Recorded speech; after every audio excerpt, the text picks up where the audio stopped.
Hi again, everybody. I think we might be able to close this up in one more video. We'll see. We'll see how it goes. Um,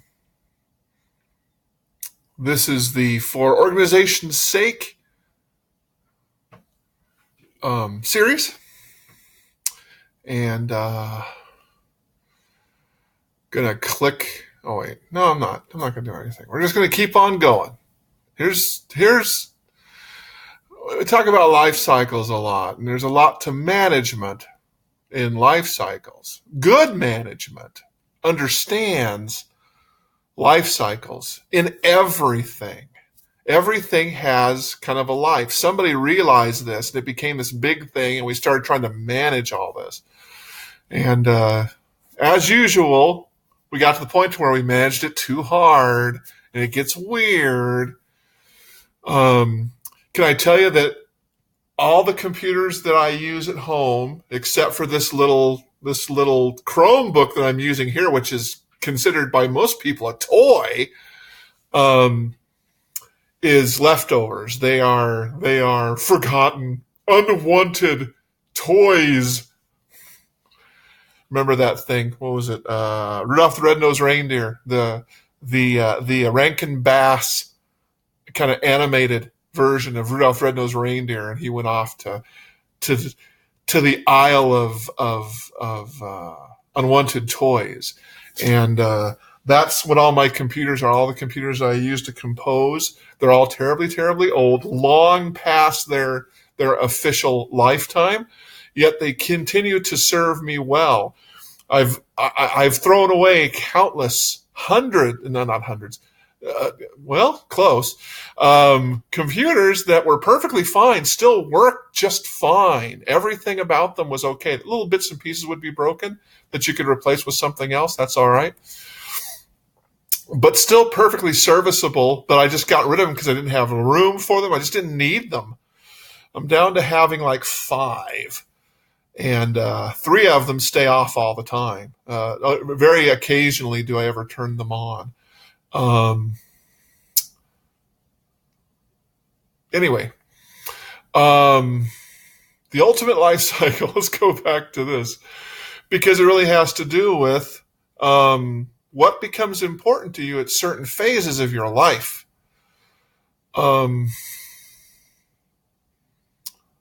I run this class very, I think, nastily.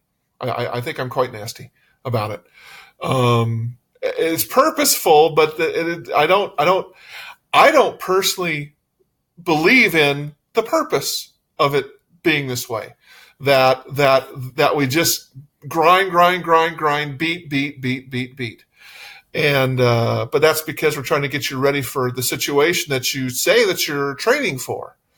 I'm not a businessman. I don't want to be a businessman. Do I understand all this stuff? I do. Do I have some experience? I do, and I share. And that's why I come to that the way I do, is because I'm a manic sharer. It's crazy. You have to decide when you're going to get off the freight train, because that's what it is. That's what modern business is. It's a freaking freight train. Half the time, running too fast, out of control. Everybody tries to say that this is good and you want to go faster. At some point, that becomes counterproductive, and we see it, but we don't know what to do with it. And information technology is yet another crutch to help it go a little faster, get a little bit more out of it, but soulless behind it. So someday you have to decide when you're not going to behave a certain way. I remember my the first official technology job, I went offshore, and it was very, I don't know if you say glamorous or romantic or whatever. I got to travel to exotic places, do technology, and it was very interesting. But after 2 years of doing it, I was tired of just the grind of travel. Am I going to get back to it sometime? Probably, because you just don't usually have a choice when you're on the kind of track I'm on.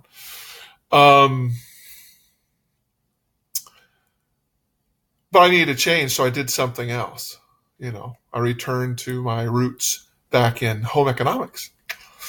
And at certain times you do that.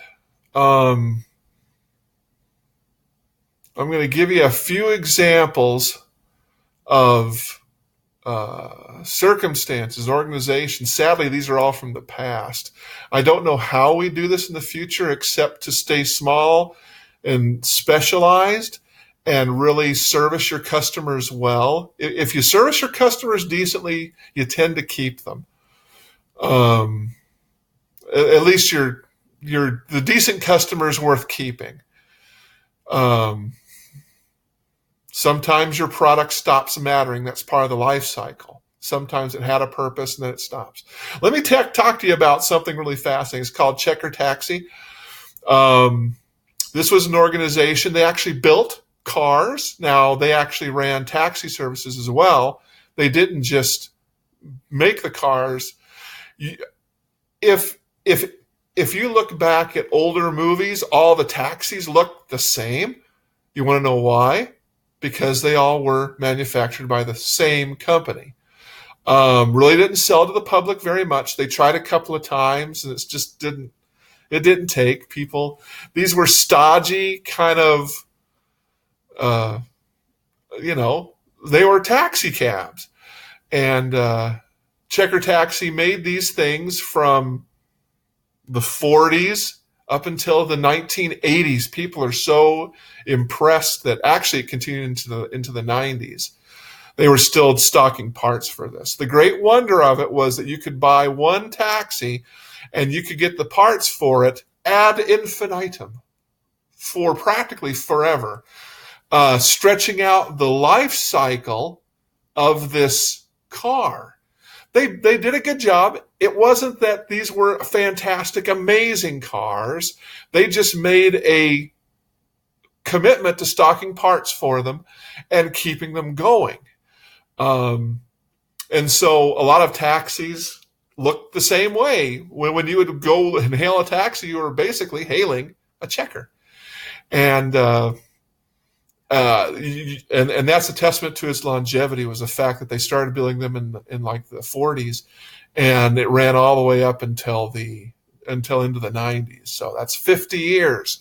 Is that your practical life, working life span? Yes. Do you kind of see how that goes? That's typically the life of a business. The name might go on. The reputation might sell and go someplace else, but companies change. Let me give you an example of that. IBM got into the business of making mainframe computers. They became a computer company. They were originally a calculator company, and a tabulator. That was back when things were a little more mechanical. When they got electronic, they got into that, and they made these huge computers that would fit into rooms, and you would use them. There are still IBM mainframes of that ilk that are still running. I almost bought one at auction just about 10 years ago that had finally been retired. It had a 40-year lifespan. Amazing. But that was just what it was designed to do. That was what it could do. There was people who lived their entire work life just knowing stuff about IBM mainframe computers and how to keep them working, how to program them. They didn't make a lot of changes. The software didn't really change appreciably. It still did what it needed to do. And there's guys who did their whole career doing just that. Amazing, huh? Doesn't sound anything like the current day. Good products can last for decades or longer. Can I tell you something interesting? Of course, I've lived a long time in the Clovis area, Air Force Base here. One of the other, back in the past, Cannon Air Force Base had F-111 bombers. And the other F-111 base was located in England. I forget the name of that base. It doesn't matter. Anyway, so a whole lot of pilots and airmen would actually go between these two bases. Sometimes they'd start at Cannon and